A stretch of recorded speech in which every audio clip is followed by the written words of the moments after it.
The Hstv News at 6. We're coming your way live from our studio at 2nd Kanda Link in Accra. We are active across all our social media handles at Hstv Live GH. Do not forget to follow, like, comment, and share.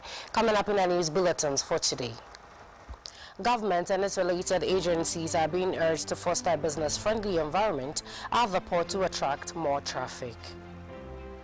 Imani Africa, a prominent policy think tank, has urged the government to enhance the information and data provided in the recently launched performance tracker. And in other news, we would come your way with Finance Minister Dr. Enim Adam has announced Ghana's staff level agreement with the IMF on the extended credit facility during a press briefing on April 13. Still on the news, we would come your way with Henry Kwabena Kufu, former Chief Executive Officer of the Environmental Protection Agency's warning of potential ban on cocoa beans from Ghana in the world market due to high level of land degradation and pollution in the country.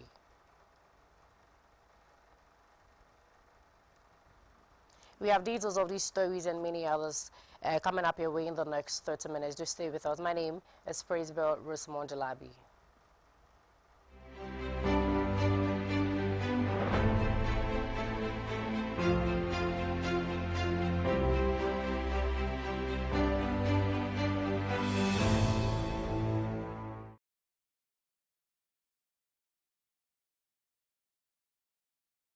And now let's settle for the detail of the stories into our very first story. Government and its related agencies are being urged to foster a business-friendly environment at the port to attract more traffic.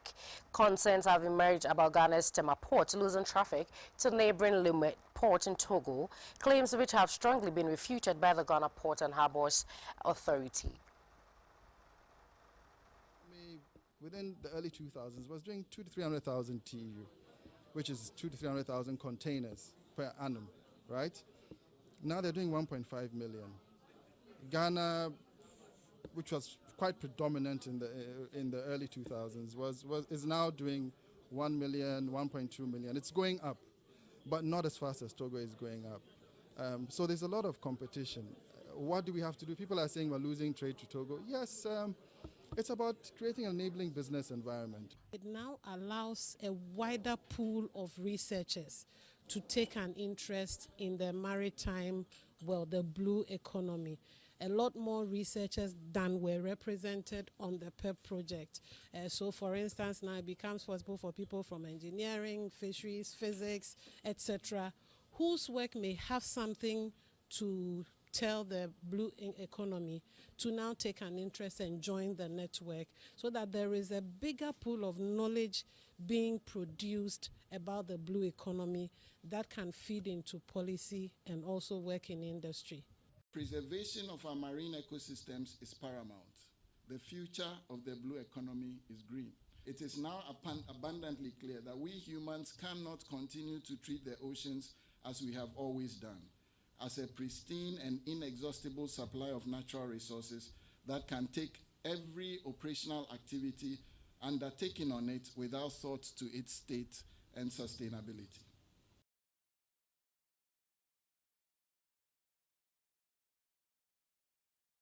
Away from the blue economy and its related businesses, let's move straight into our next story. Imani Africa, a prominent policy think tank, has urged the government to enhance the information and data provided in the recently launched performance tracker.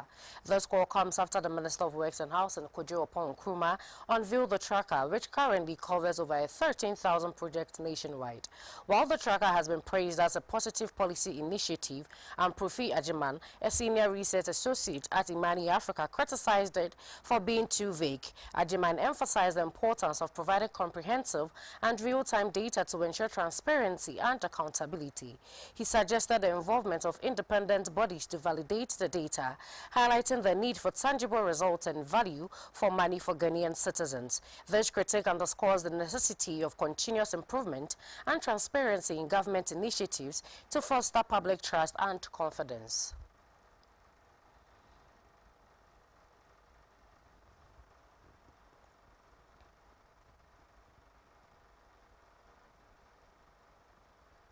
Away from that, let's move straight into our next story. Edem Agbana, the National Democratic Congress NDC parliamentary candidate for Ketu North, has raised concerns about the government's performance tracker initiative, which aims to document and publish projects undertaken since 2017. He emphasized that the government should prioritize addressing its unfulfilled promises and performance in issues rather than concentrating on potentially non-existent project. Agbana added that the launch of the performance tracker has further exposed the government's mediocrity and desperation, such that it's mentioning projects executed by non-governmental organizations as projects built by the Akufo-Addo-led government.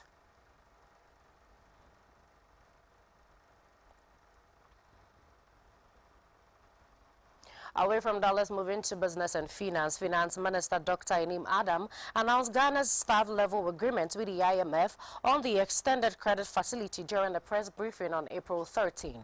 This agreement comes after the government's suspension of electricity tariffs for residential consumers, resulting in a 1.8 billion cedi revenue gap. The gap threatens fiscal targets, especially the debt service to revenue ratio. To address this, the government plans to implement alternative revenue measures outlined in the recent budgets. Dr. Adam stressed the need for proactive measures to avoid missing targets and endangering the IMF program, emphasizing efforts to enhance tax collection and reform administration for proper compliance. Recall the reason government had to suspend the implementation of VAT on electricity consumption for residential consumers, and that created a gap, a revenue gap of about 1.8 billion Ghana cedis. And when you have a revenue gap, it means that you will miss out on your fiscal targets in the budget. And so you have to do something about it. One way to address this is expenditure rationalization. But if you do expenditure rationalization, you still will not be able to meet one of the important fiscal targets under the program, and that is the debt service to revenue ratio. And so you need to be able to fill in the gap in order for you not to miss out on that very important target of the program. And so we had to look at alternative measures to generate more revenue to fill in that gap. And so for those alternative measures, some of which were announced in the budget statement of 2023 and also 2024, but were not effectively implemented. And so now we are determined to effectively implement these measures to generate the desired revenue to fill in the gap created as a result of the suspension of the VAT. Now, what this means is that when we take a decision as a government which borders on our fiscal framework, there are consequences. And the consequences could be dire unless we are proactive enough to find ways to fill in the gap and avoid those consequences. One of the consequences could be that you miss out on the target, the fiscal targets, and the IMF program then suffers. And the country is then returned to challenges, economic challenges that we all have been trying to prevent since we signed on to this program. The other consequences could be for people to pay more taxes. And we are determined to go out there and collect the taxes from those who have not been paying. Those who have been evading taxes, we are going to go after them. And we are also pursuing reforms within the tax administration to ensure that proper assessments are done and people pay the right taxes that they have to pay. Away from business and finance, Henry Kwabena Kukufu, former Chief Executive Officer of the Environmental Protection Agency, EPA, is warning of potential ban on cocoa beans from Ghana in the world market due to the high level of land degradation and pollution in the country. According to him, other environmental specialists as well as himself are worried about the level of pollution in the country and blames it on human activities. It is important to know that the cocoa industry, of which it has being the backbone of our economy, is in dire stress. It's in serious danger because of illegal mining. Apart from depriving the farmlands, making it available for farming, cocoa is being contaminated. And very soon, the world market will come after us, citing contamination in our cocoa beans. And that would have been a very bad story for us as a people. Moving on, James McCoy Amwa, the General Secretary of the Public Health Association of Ghana, has highlighted the detrimental effect of illegal mining. He urged local farmers and residents in mining-prone areas to resist the use of their lands for such activities. Emphasizing the importance of proper mining practices, Amwa advised against operations near water bodies and called for the use of protection clothing by workers at mining site. He strongly advised mothers with infants to avoid these hazardous areas. Additionally, he appealed to the government to implement stringent measures to combat the rise of illegal mining and stressed the importance of proper waste disposal to prevent pollution of waterways.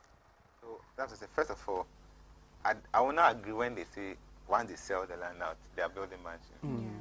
How much will the galamsey pay you for the land? Exactly. Now the damage done to the land after they are done with the galamsey they leave, how much do you need to restore? Unless you're telling me you don't need the land anymore. Okay. Right. So they shouldn't give some. There's a video I saw where people have been mining in people's homes, just closer to their homes. That is wrong. They can mine in the forest, but not in your home. Okay. Number two, those who wear them must wear protective gears. There should be a boot. You should wear masks. You should wear gloves to protect you in the first place. Okay. Now, children and minors shouldn't be taken there because they cannot even stand the mask and all of those things. They must make sure they shouldn't mine in the water bodies. Neither should they throw dirty things into the water that they are drinking. Okay. Once they do that, they know they can be safe. Okay. If they are not well, they should go to the hospital to be seen by a doctor. Okay. That's what I can tell them. But for us as public health practitioners and those who advocate for better policies, government should put in policies that will stop this galamsey. We have small-scale mining that's been there for long, but they're not mining with excavators. Okay. Excavators, for me, is large-scale mining too. Yeah. If it's small-scale, where they go and wash the ground, they don't even dig deep into the ground to even affect the water bed in our earth. So we need to put in structures to stop all of this. Individuals may not do a lot, but they can do something about it at the national level. Can we associate the high rise in kidney disease to some of these activities? We can, because the study at this show that those who live within those mining areas have higher incidence of CKD than those who don't live in those mining areas. Okay. And if you go to Kolebu, for example, those who are referred to Kolebu, we can check where they come. Some of them are coming from these mining areas. You are from... Talking about the dangers of illegal mining on infants and mothers, let's go for a quick turn. And when we come back, we're still on the news. We'll be right back.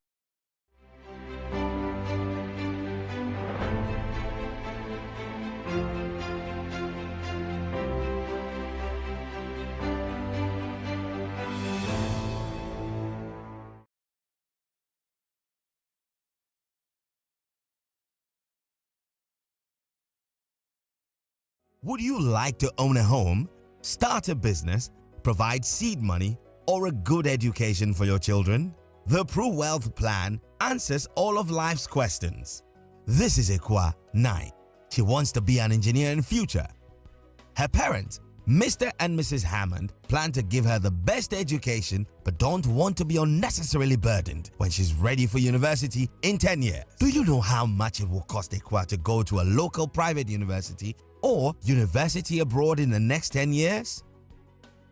Ekwa's parents have signed up to a Pro Wealth Plan. They pay affordable monthly premiums that ensures they are able to fund Ekwa's university fees and living expenses. When she's ready for university, Prudential will pay the maturity benefit and her parents can enjoy free insurance cover for an additional 5 years. In the unfortunate event that her parents pass away, Prudential will pay over 200% of the sum assured, which is 100% immediately, 10% annually to keep Ekwa in her current school, and 100% at maturity for her chosen university.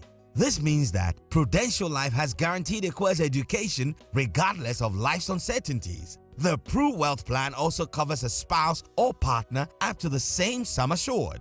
With over 26 million customers, 24,000 employees globally, and over 170 years experience, you and your family can have peace of mind knowing that you are in safe hands. Whatever your financial goals are, the Pru Wealth Plan has the answers to life's questions. Call us today and let Prudential secure your future. Me mama kwa baba SO Herbal Hospital. SO Herbal Hospital ye yaresabia ye hwe yarewa bebre. Bibi ti say HIV, bedwetting, hypertension, diabetes, cocoa, malaria, enteric fever, low sperm count, sexual weakness. Ude tutu anamoba SO Herbal Hospital. SO Herbal Hospital uba eba eni obi anani afra for 30 years, 40 years, 15. Oh, Otigana bate yen says snow airto. Ohu adi ble. Manimbra SO Herbal Hospital. Yebetia manete. Oba yedu befa ye examination mu. Na ya so enini swama. Ya ma some few minutes. Na wati na ho. One kasa ubedi adanse say SO Herbal Hospital the best eba eni yare. Ye was scan department. Ye lab ahudro bia. Na ura ye pharmacy wa. Edonu ye niama obia. Ye de edoni bema ona ya checho se na obetumi ania edonu. Enti na SO Herbal Hospital no ye demu shunko. Ubehu ye chira kwan ewo Amasaman Stadium Johnson. Ubetuma friend penifo ewa homatro for so 055 552 9253 ena 050 344 9444 ena fi 027 285 9115.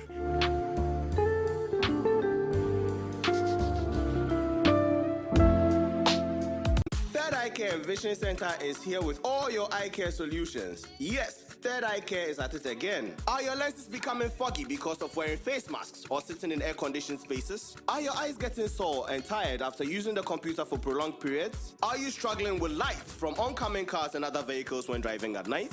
Worry no more. Third Eye Care and Vision Center has all the right solutions for you. We have anti-fog and blue filtering lenses that solves it all. Third Eye Care and Vision Center also stocks all types of lenses, designer frames, sunglasses, and employs very well-trained, qualified, and licensed optometrists to provide all your eye care needs. Locate us at Airport Residential Area, close to the Association International School, opposite Mirage Residence, or Northridge, on the premises of Sunny FM, and close to the Kanda Overhead Bridge. Our working hours are Monday to Friday, 8 a.m. to 7:30 p.m. Saturday, 9 a.m. to 1:30 p.m. Call us on 054-328-7008 or 026-646-2080. Please do well to observe all COVID-19 protocols. Third Eye Care and Vision Center, your total eye care solutions provider.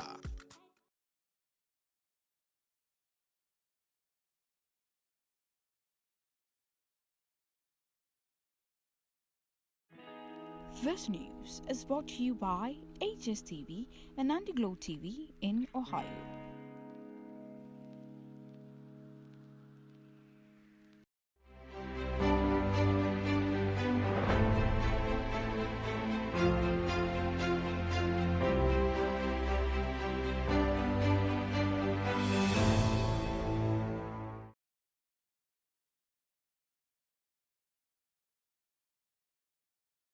All right, thank you for staying with us. And to remind you, you're still watching the Hstv news at 6, and we stream it live on our YouTube channel at Hstv Live GH.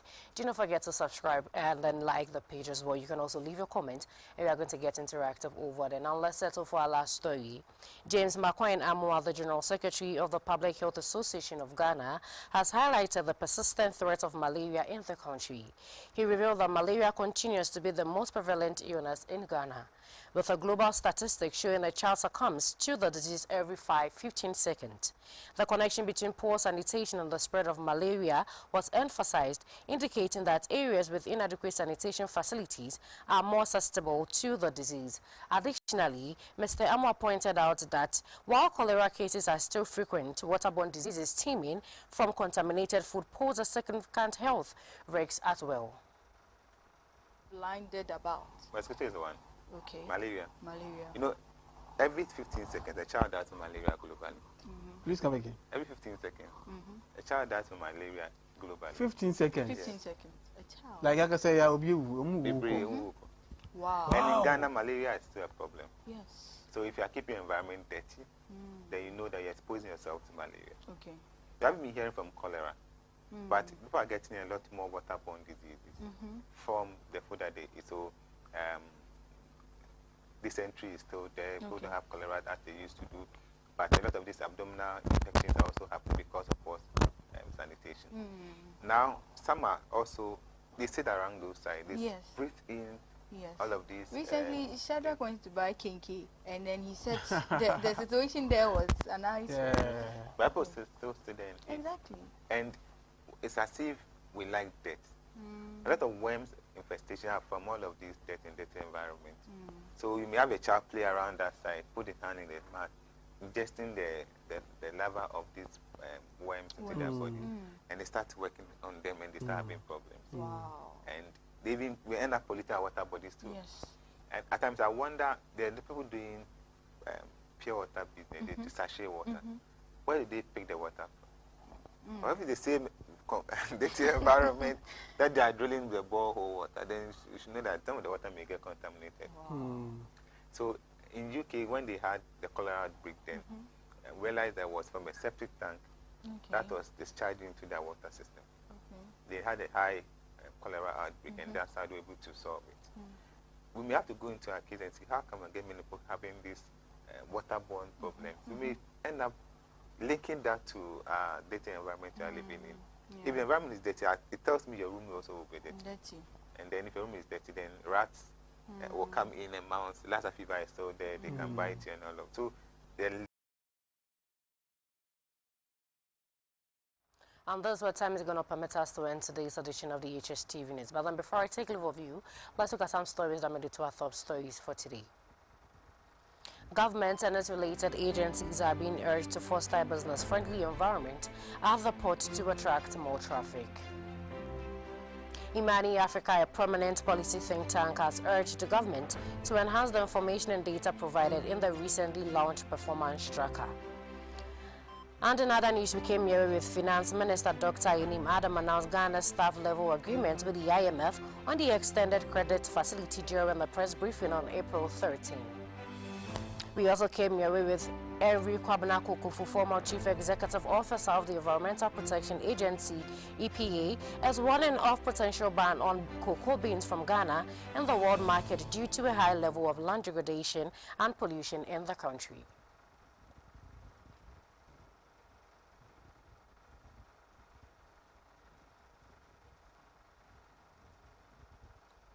We came away with details of these stories and many others from our studio at Second Kandalink in Accra. We are also active across all our social media handles at Hstv Live GH. Do not forget to follow, like, comment, and share. My name once again is Praisebell Rosemond Larbi. Up next is a healthy morning, so do stay with us and enjoy the rest of our programs. Have a good morning.